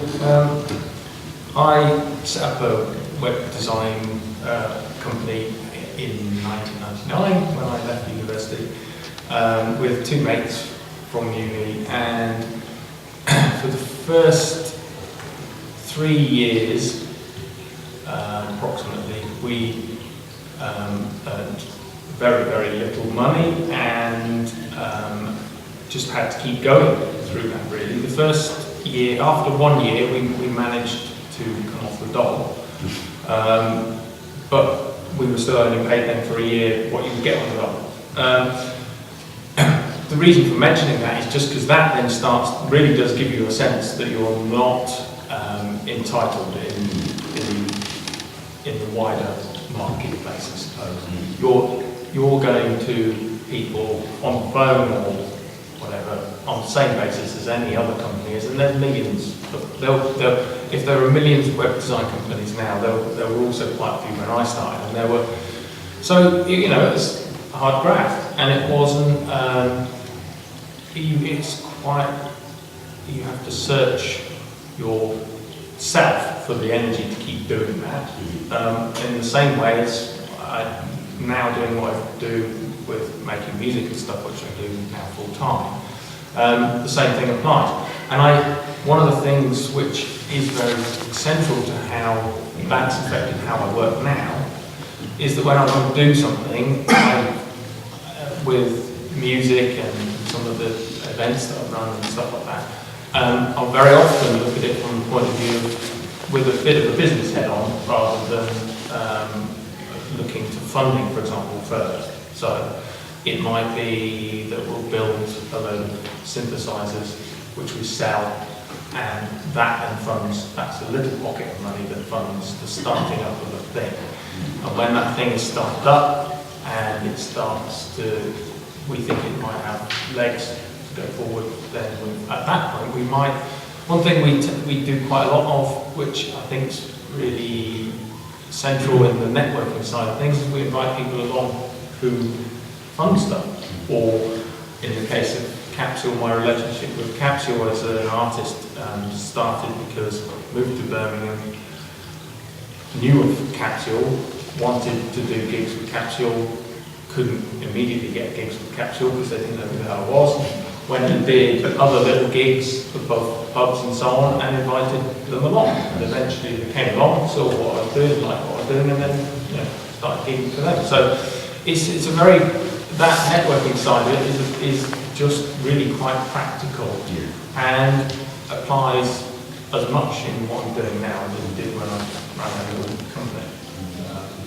And we got quite big as a company, so then there's all sorts of other pressures in terms of the amount of money that you have to turn over to break even and all shit like that. The fact that you then have to take on loads of work that you don't want to do in order creatively, in order to make enough money to pay 6 full-time staff, 3 bosses, and 3 part-time staff. That's quite a lot of money each month. So at that point, you've lost all sense of what you started doing the company for. So that gave me a really strong start to my artistic work full time. I've always been doing art in the background, but to start doing it full time, I've continually reassessed what I'm doing and why I'm doing it, and if it's doing for me artistically what I want to do. Because you haven't got that long to mess about. No. You kind of got to get it as right as you can as quickly as possible. So. I guess it's this idea as well of what's the best use of your time. You talk about time. We talk about time being limited earlier on. You have to make some quite brutal decisions about where that time is best used. But I think like me, that you're a believer that people and networks are actually more value than things and time. Really, and then putting the investment into just building those things up. It's just a really, really useful activity rather than just always being on the deadline of just the really reactive mindset of making things happen. I mean, would you agree with that? Yeah. I mean, funding's an interesting area from my perspective because historically I've felt, I guess, a little bit locked out of it, as I know some people do. I think we've had a discussion over your use of the term composer, for example, which, I don't know, I've often kind of gone, I have no idea at this point whether I can apply for this because they're asking for a composer. Am I a composer? I don't know. And I know now that that's a very broad term when you guys say it. PRSF. Yes. I can't remember what term you used earlier, but it wasn't composer, it was something like sound maker or something along those lines. music creator we use. Okay, so yeah, so I think that those are things which those terms and stuff are quite important in terms of whether you consider that, find that barrier then or not. But yeah, I think my time often is better spent starting something, seeing if I enjoy doing it firstly, and if it's doing what I want it to do, and if people are coming and enjoying it, and then at that point the networking side of getting people along to experience it with us is let's talk about the C word for a little bit then, seeing as it's come up, the composer thing. There's a reason why Sound of Music uses it, and it's not meant in an exclusive sense. And it's part of the reason that we use it is to do with the complicated history of the organisation, which is extremely complicated, and that's a conversation for the pub, probably. But we have tried to think about a word to use, and I'm quite jealous of the Crafts Council and the way that they have this word called maker that they use, because the Crafts Council is similar to Sound of Music in some fundamental ways, that it covers a pretty bewilderingly broad range of practice, and people are doing knitting, or people are making large bits of industrial design, and there is no generic word for these people, and they describe them as makers, but we don't really have a word like that. And so we do use composer, but just to be clear, that's anyone who's making original work. It includes sound artists, and we do a lot of improvisers, because there's all forms of experimental electronic music and just a myriad forms of modern composition as well. So I just wanted to put the Sound of Music's answer to that in the space, so there wasn't any assumptions about that it is for you and it is for these people, it's not for these people as well. But I do understand that it is a loaded term, but we haven't thought of a better one yet. I think the important thing though is if you're faced with those sorts of things, if you're looking to try and get some cash for something and you're faced with those sorts of doubts, it's just to actually ask. Yes.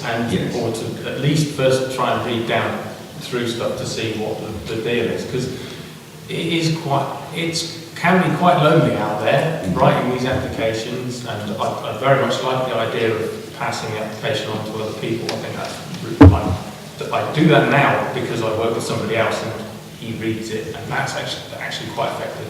He possibly knows a bit too much about what it is we're trying to put forward to be fully objective about it, but it can be quite lonely, and if you sat there on your lonesome and feeling that every knockback is a personal thing, or that or whatever, then you're never going to make it. You need to just keep going and trying again, really, and working out the subtleties of what different people want and why. There's something, isn't there, about not generalising about failure. Absolutely. Because failure doesn't happen by accident. There's a specific structure to failure. And then thinking about, okay, what specifically went wrong, why didn't it work, and finding that out, and then not just making a generalisation, like the generalisation, well, that organisation it might work, because that's quite a limiting assumption, isn't it? And also, I think, artists work, some of the artists who we might know and admire greatly are very often quite old, frankly. A lot of them have been doing it for a very long time, and they've been, so when you consider something a failure in the short term, it's what you learn from that and how you develop from that makes you into the artist who's 70 and making amazing work and looks very comfortable and has got it all sorted, but they could probably, in many senses, they've been through a lot of the same stuff over the years. Yeah, sure, I would totally agree with that. I was going to ask you a bit about If Wet. I think it's a really interesting model for sort of, working with the tools and resources you have immediately around you to create something unique. I mean, to those who don't know what it is, can you explain a bit about what it is and then how you go about making it happen? Sure. It's a monthly event that we run in My Village Hall, which is in Worcestershire, about 5-6 miles outside of Worcester, a village called Capsule, and it's sort of grand show and tell event essentially for sound artists and musicians and makers to come along and talk about what they do and why in front of an audience. Sometimes the audience is this big, which I'm pleased to say. But it's on the last Sunday of the month. We're just finishing our second season, so November 30th is our last one. And yeah, it's very much a case of, well, it's a classic DIY response, much like you've described. Callow End is like most villages, got a couple of pubs, has blues covers bands play endlessly forever and ever ad infinitum. And I sat there and moaned a lot about it, and one day just thought, well, hang on a minute, stop moaning, change it. Started doing the thing in the hall partly because I'd done the website for the village hall, so I was able to have the hall for free essentially. It was right on my doorstep. If I forgot, I'm fairly scatterbrained, so if I forgot any stuff, it was just a case of popping back to my house to get it. You know, and it was very low entry level stuff at that point. It was just kind of, we'll try it, and if nobody turns up, we'll just stop. And yeah, then it's 2 years in now, and we're looking at what we're doing for year 3 next year. I think we'd quite like to grow it a little bit next year, because this year one of the main reasons for doing it is to bring artists that we really admire to us, standard again. And this year we've had a couple of people, we're very focused on people bringing the objects that they work with and that they make, rather than videos of the objects that they make, or PowerPoint presentations that they make. And this year we've had 2 artists who we really wanted to come. One of them came with a presentation, and the other one didn't come at all because we couldn't afford to get them to the hall with their stuff. Now, we're not talking, I understand we can't book artists that cost thousands of pounds, but we're actually only talking about twice as much as what we had available, and they couldn't come as a result. And that just annoyed me a bit. So next year we're going to try and up it a little bit to keep it interesting, keep it the way it works and the ethos of it. And, you know, I guess this could be a question for anyone, but I'm actually looking at you at the moment, so I want to see you. It's about freelancing again, and this thing that is commonly described to me, and actually I see in terms of like when the freelance artist suddenly starts to take on work, and there's that temptation just to say yes to everything. And I know that it's a phase that you've gone through in terms of just like fill the time. But then there's that point of like, well, actually, no, I need to make some decisions about what I'm doing. I'm interested in that part of your story, and then how you described, if you can describe then your mindset, how you sort of work through that phase into a much more focused phase. I did a sabbatical from my old business, and actually knowing that I wasn't going to go back to my old business about 4.5 years ago now, and that was the first phase of kind of restructuring what I was doing, and then I met a few people during that period, including my colleague David, who I work with now, as Morton Underwood, who at the ostensibly musical instrument design company that I run now.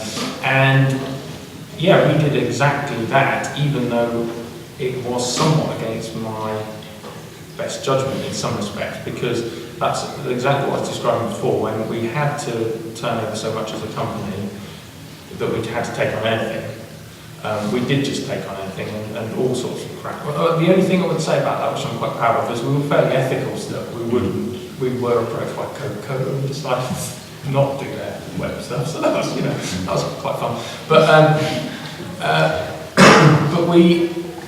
the first year of David and myself working together, there was all sorts of reasons for just taking any opportunity that came our way.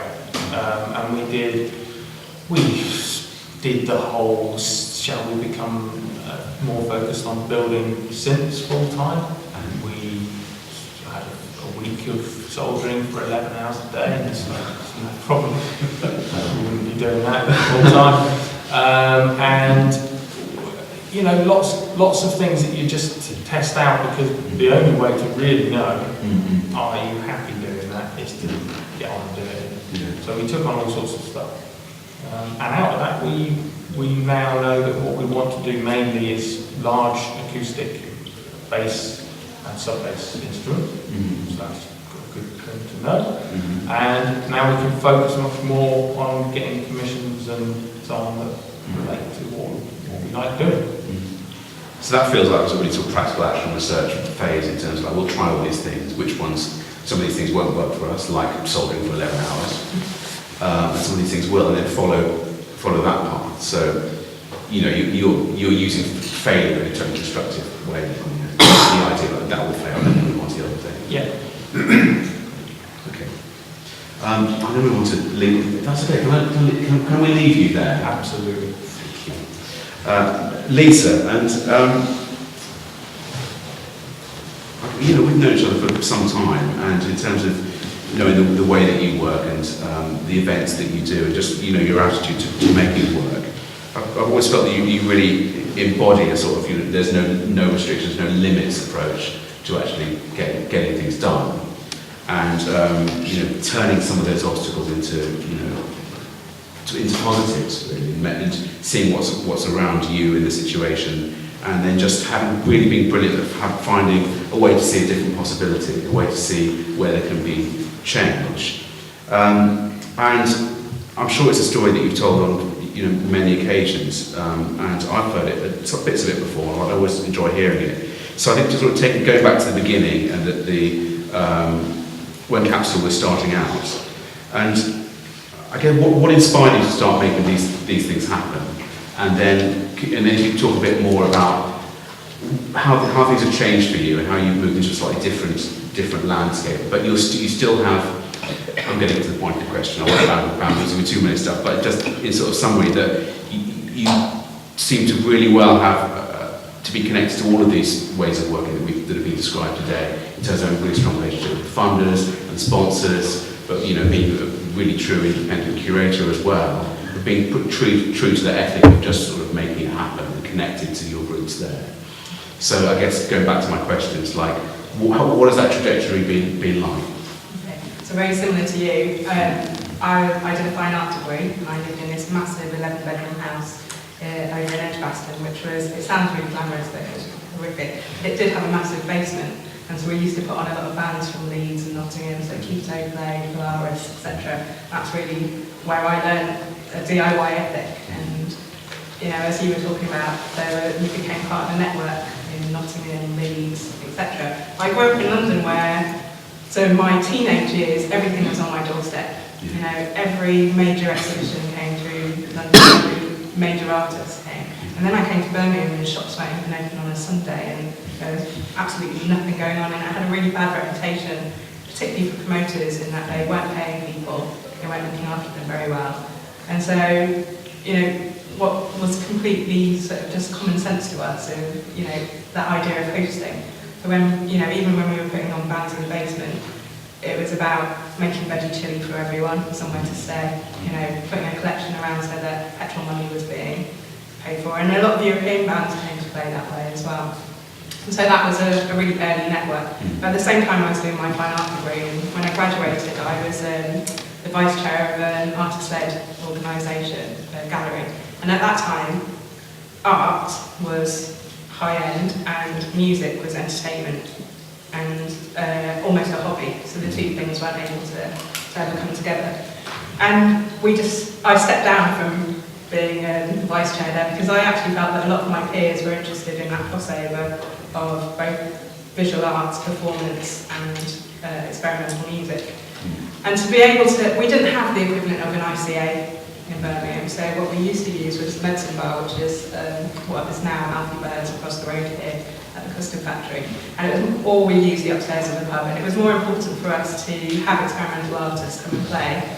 And whether that was the upstairs of the pub or somewhere like the Medicine Bar, it seemed, for 75 quid you could make that happen, because you're just paying the price of a sound person essentially, and then what you made on the door would allow to be able to pay bands. And so although our interest was very much in that crossover, in the early days we we very much focused on putting on bands, but we always had a very strong sort of visual aesthetic as well.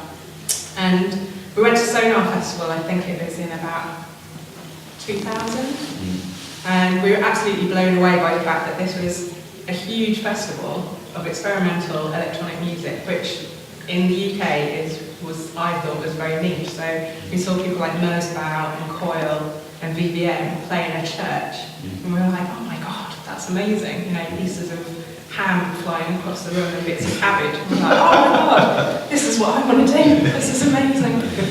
But the fact that they used an institutional space, you know, and they were able to put that in, and as a mass festival, no one was camping. And I think that a big sort of motivation for me is I don't particularly like flying very much, and I don't particularly, well, I hate camping. So the idea of bringing interesting artists to us was a way of not having to, you know, get on a plane and not necessarily camping as well. And so we brought back that sort of ethos that Sonar had really inspired us, and also they had these amazing exhibitions running in parallel to the live performances, and I think that was really inspiring. They had a big exhibition about Berlin graphics at the time, and so one of our first exhibitions here was Giant at Bay. So we just saw his work in New York and we just wrote to him, emailed him, like we did with a lot of bands. We were like really excited at the time. There was a place called Vivid, which was Birmingham Centre for Media Arts. So we went there once a week where we could use their internet, and so you'd write to a band and a week later, miracle, they wrote back to you. So, you know, that all those people that you thought were inaccessible, all of a sudden, you know, you had relatively quick. I mean, now it's within seconds you can write to someone and they write back to you. But that's really how we started off. And in terms of the festival, we made a festival so we worked on another festival for someone else, for another arts organisation, and we kind of took a step back after we'd done it and thought, well, what would our peers like, what would we be interested in? And so we very much started programming Supersonic, almost like, I suppose, fantasy football. You know, who are the people that we really love, we're really inspired by? And it kind of just grew from there. And I suppose if you then go 15 years later, go back to 2011, we did a big project called Home to Metal, which was about, a lot of the bands that we had come and play in Birmingham, they were really, you know, like, oh my god, this is the home of Black Sabbath. And so we thought, well, yeah, it's true, lots of people talk about how there isn't a sort of a tea-town, so to speak, of nothing to go and visit. This is a really great opportunity, and being friends with people like Nick Bullen and Justin Broderick, you'd have these kind of pub conversations about how they were 11 years old, starting political fanzines, and you're just like, well, how do you capture that? And so that was very much the inspiration for starting off the Home Metal project, which we started in 2007. It took pretty much 4 years to fundraise to make it happen. But fast forward to 2011, and it's across 15 venues. In Birmingham, it's the lead show for Birmingham Museum and Art Gallery. We fundraised £450,000. It got 200,000 visitors, £1 million worth of press, etc. But it was very much in the same way from Supersonic. It's like, this isn't happening for us. There's clearly something missing. How do you make it happen? And then I suppose now, because we've started to really understand audiences in a way, my last project was to curate the opening of the Library of Birmingham and to programme their opening season, which was a 4-month season of multidisciplinary work. And that had an audience, I think, of 1.2 million over that 4 months. Because our belief was that although we see what we do as kind of quite esoteric, I don't believe that it is difficult work necessarily, it's just the context of where you put it. So people think, well, if it's in the public realm, or if it's free, or somehow it's only for a small clique of people, but I think this work's really interesting, and so there's no reason why that quality can't sort of be in a much broader sort of, I guess, platform. And this is a massive question, but thinking about, from the start of doing it yourself with just the tools, the resources you had around you, like your house and the veggie chili, for example, and then moving on to these massive international projects. How have you unlocked the resources to be able to do those things? I think the project has to be really interesting, and you have to really believe in it in the first instance, because it's not an easy journey. So you have to be really clear about what your vision is, whether it's the festival or something like Home Metal, or even a kind of small scale thing. And then I think you need to look at a pot of funding quite often. So, for instance, receipts on it, PRS Foundation, it's about supporting British artists. So, what part of our programme fits with that funding? And with Arts Council, it's about new commissions, and new work, etc., and building new audiences. For Birmingham City Council, it's about visitor economy and how many people stay at hotels and spend money in the city. So it's being able to articulate the same project in a number of different ways. So it's about, I guess the way I like to see this is that there's this myth that you should speak to people the way you like to be spoken to, but really you should speak to people the way that they want to be spoken to. Yeah, I mean, one thing that I learned really early on is I was really excited about Godspeed You Black Emperor, but quite honestly, someone at the City Council will just be frightened by that name. Yeah. But what's interesting to them is, 800 people have come to see that. They're staying in a hotel, they're buying food, they're using taxis, etc. So I think it's really unpicking what it is that you do, who your audience is, and what your benefits are, and then thinking about. Because I was talking to you on the phone, and it was about, I sort of now see it as a bit of a partnership with funders and trust, in that they need to deliver certain outputs, and you can deliver that for them. And you can still do that in a really authentic way. And part of our role as an organisation is also to sort of share the money that we're getting. So it's about paying artists, and it's about having high production values and creating opportunities. So you can be part of making that happen. And I love the way that you describe that actually as a partnership, because that is the way that I see it. And then thinking about how you would enter it into a partnership, how would one do that? You open up, you build the relationship over time. Think about we could be a good partner, we could work together in this way or that way. So not just seeing that funding application as the end of a conversation, seeing it as a stage in developing relationship, I think is really useful. And that's certainly the way that I like to look at the applications that come into us. It's not just the case that we're just there to get rid of money. It's that actually think about what the organisation is for. Sound Music is kind of there to support artists. So if we're able to do that, we enter into partnership with artists or composers, and we're able to do that. I mean, these funders exist for a reason. It's not just simply to get rid of money. They have to get rid of money to achieve certain things, and they will do that with the successful applicants, and then they will hopefully do that with the unsuccessful applicants who can forge those relationships with them and continue that conversation. I wanted to touch on sponsorship as well, because we haven't really got to that, and you've been quite successful in your dealings with sponsors. And is it similar the way that you approach them and form those relationships? Well, I think that you need to be aware of who your audience are, and I think that our audience is pretty sassy. So getting sponsored by McDonald's really wouldn't work for us, but getting sponsored by Crack and Rum or Purity Ale, it fits our brand, if you want to call it that. In that Purity is an independent brewer. They want to be associated with the arts, and so while they don't always give you cash, they sometimes give you product, and then you can sell that product, and that you can then put that into your part of your budget. And then with Home Metal, I guess we started to think about Laney amps. Laney are based in the Midlands. They wanted to be associated as a heritage sort of brand, so they sponsor Tony Iommi. So it made sense to go to them. So it's I wouldn't go for a sponsor for the sake of it. It sort of has to fit with what you do. Because I think that audiences are too clever to have,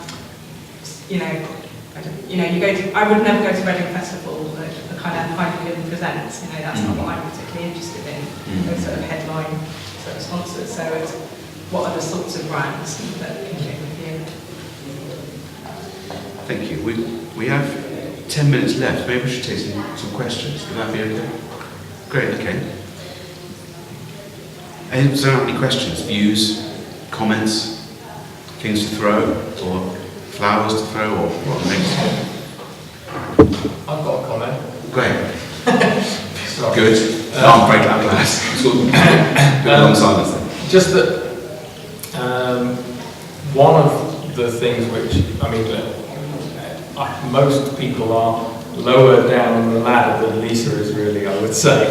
And my experience is that going to people like Lisa, so that she's doing the funding application, and I'm going and performing on a bill or whatever, is often a much more comfortable way into some of this stuff. With If Wet, the fact that that's starting to require me to fundraise for my own thing is a little bit uneasy. It's just neat. It's just that I find it much easier and more pleasurable to allow other people to sort out the funding, and then as an artist to go to them and be their artist. But increasingly, I think it's about partnership fundraising. Yeah. So you get a bit of funding, you do your part of making your music. I'll get my part of funding to kind of present it, and we're able to achieve a lot more doing that way. Because unfortunately, funding is kind of shrinking. So it's about how you use money cleverly together. I was also going to add that funding is not easy.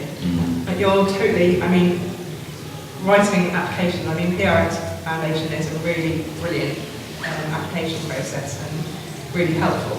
But things like the Birmingham City Council, I mean, you have to have a whistleblowing policy, and it's like about 10 different policy documents to get anything between £3,000 and like $500,000. It's just crazy. Like, I think people in the same way. And so there is a responsibility that comes with getting funding. It's not just free money, it's to enable something that you couldn't ordinarily make happen. And that does bring a lot of pressure with it. So it's well worth thinking about what are you going to try and achieve with that money. And Sarah and I were talking about exactly this in a break, weren't we, in terms of projects where you have this patchwork of funders, and that's increasingly the case as there is less money around a partnership, and how, this idea of everybody working together to make things happen is actually just a fact of, it's a necessity now for organisations as well as artists. And how we found that that's working for us quite well at Sound of Music is that, say, let's take the touring programme, for example, that artist, composer, producer partnership X, let's say, will come to us with a project they want to tour, but then they go to Grants for the Arts for the R&D of that. And what they've understood in that is that this is money for touring a project, it's not money to actually develop the work. We can go somewhere else to do that. And then the advice that I usually give is that's fine, and we'll help you with that. And then what we normally do is, work out our bit of the budget, and then we can write a nice little letter saying, oh, this is really, really great, we like this about it, and these are great people to work with. Arts Council, you should give them some money. So that gives you get a bit of money, gives you a bit more leverage. But the second thing I was going to say in terms of practical advice is that when you're doing that, make sure you tell people exactly what they're paying for. So if you go into the Arts Council for Grants for the Arts, like, this is for the R&D, and this bit is for the touring that Sound of Music are paying for, so that, because some of this money comes from similar sources, so that no one's actually worried that it's like, oh, it's a double funding or a recycling of money. And funders, again, they need to know exactly what they're paying for, exactly why the bit that they pay for makes a real difference, because that gives them, me, that warm glow inside that they've actually made a difference to another human being, which is, believe it or not, very important to me. So that's just, a bit of advice, a general bit of advice that I would give as regards to that sort of patchwork approach to funding, which is actually very, very normal. I get asked about it quite a lot when people are talking to us about money. Oh, hello, yes. I'm a station at work, so I put a lot of events on. And most of the sort of income and money that I make is through sort of the usual sort of ticket group sales, that kind of thing. And we just sort of started talking to funding projects at the minute. How do you go about sort of getting paid, basically? How do you budget for your time? Is that just you work out a sort of a freelance rate and incorporate that in the budget, or how do you go about that sort of side of things? That's a very big question, and I'm very glad you raised it, because it will at least take up all the time that you've got. I think there's no easy answer to that. I say, oh, this is what your rate should be. And it's the same actually for, if you're a composer or an artist making a piece, how do I budget for my own fee within this? I think one useful way to think about it is like, how much time is it actually going to take me to do this project? And then, what is reasonable? And I think just getting a feel for what is competitive is kind of useful as well. So if you know, again, that network, the network comes into it in a brilliant way there. Because if you have a trusted network, you can talk to other people about this. Like, how much money should we be charging for, you know, producing this event or running this workshop or composing this piece or what have you. Usually when organisations who are looking to commission artists come to Sound of Music and say, how much should we pay composer or artist X to do this, our answer is like, most people don't pay enough, more than you think, really. Because we did a recent, I don't know if you saw it, we did a survey on sort of payment for artists and composers, and yeah, things are getting, you know, worse rather than better, as one would expect. So I guess there's, you know, there's remaining competitive but being realistic. But you should value your time properly. And you know, not undersell your own skills and really doing that sort of skills audit. Okay, what am I actually doing here? This is a good one. A good way to think about that in terms of when you often I'm working with artist producers, so someone who's actually doing a tour and actually creating a new commission or what have you. Sometimes I consider what I suggest to them is okay, you need to think about those two different roles and maybe think about what the pay structure is for that. Let's say that you're going to be on site looking after your installation. This happened actually with Living Symphonies, a major sort of touring project we've just done. And the artists, as part of the work, they had to be on site for the whole time. They were there for days and days and days. And obviously in that conversation, I'm not going to tell you how much they got paid, don't worry, it's internet, it's quite safe. The conversation is around, okay, well think about your time there. In that role, you're stewarding the piece, or you're a producer looking after the installation. But then there's a different role where you're actually acting as an artist, creating work and breaking that down and thinking about, okay, I should probably charge different rates maybe for these different roles. So if you're on the door or something, that's a bit different from programming, the gigs or managing the budget or whatever. So that's kind of useful to break down the job that you're doing into the time and exactly what you are doing, and then cost those things up appropriately. And then these then even if you don't get the money, you'll feel you didn't undersell yourself. And that's maybe a good point to start from. Yeah, because I think it's almost unrealistic to get paid for all the time that we would all put into things. But I think it's unsustainable if you don't put something in for yourself, because you can't, like so many DIY promoters, like they pop up for maybe a year, 2 years, and then they have to take on other work because it's unsustainable. So even if it's covering a couple of days of your time doing it, it means that you're more likely to be there in 10 years' time and build up to it slowly. I mean, there are three, going back to this resources thing, there are three things I've found that attracts artists to work on projects. And one of the smallest one of them is money, usually. But if artists are able to do something completely new and amazing, really interesting, that is really attractive. And that can be a balancing thing. It's like, well, actually, I haven't got loads of money, but this is genuinely a really good thing to do. And then people are quite receptive to that. Like, actually, it'd be great, just come to your festival to play in your event, because that's really exciting. And travel's another one as well. And people are sort of, you've got an opportunity to go to China. It's like, there's not a lot of money. It's like, hell yeah, I'd like to go to China. Again, it goes back to that resources thing. Is that money's not the whole story.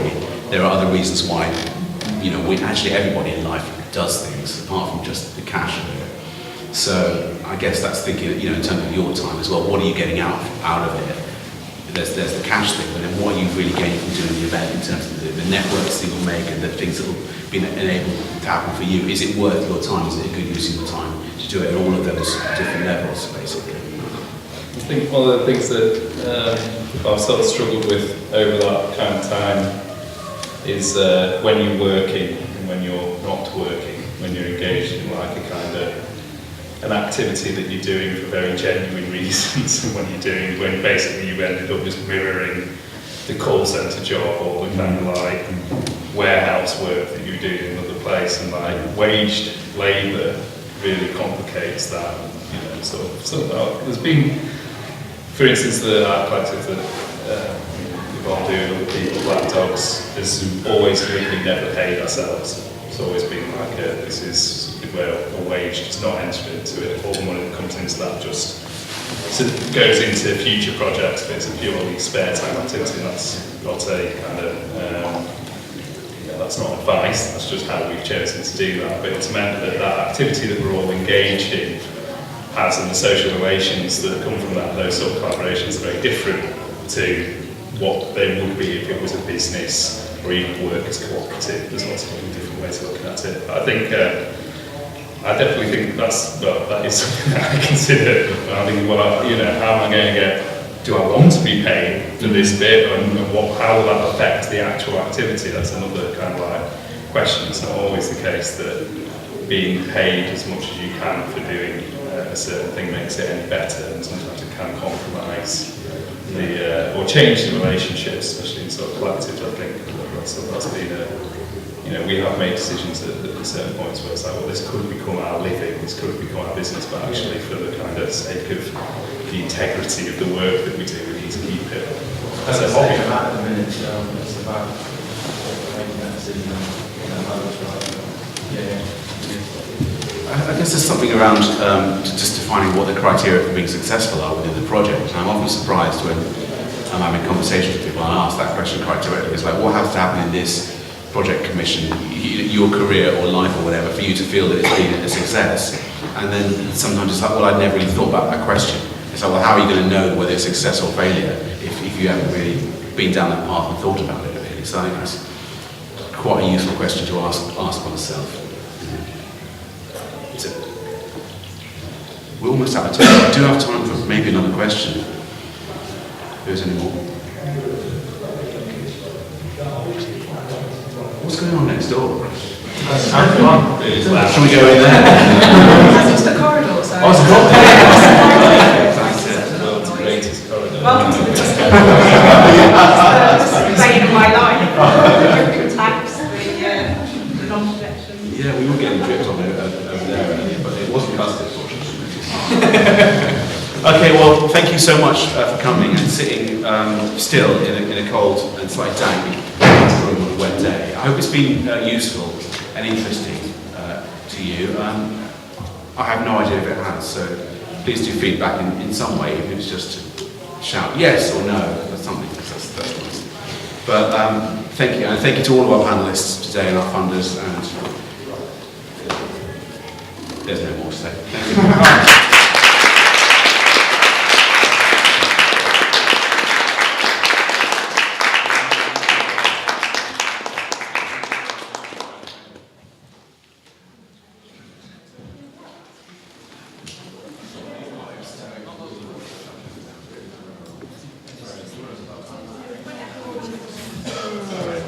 Time. It's lots to take in.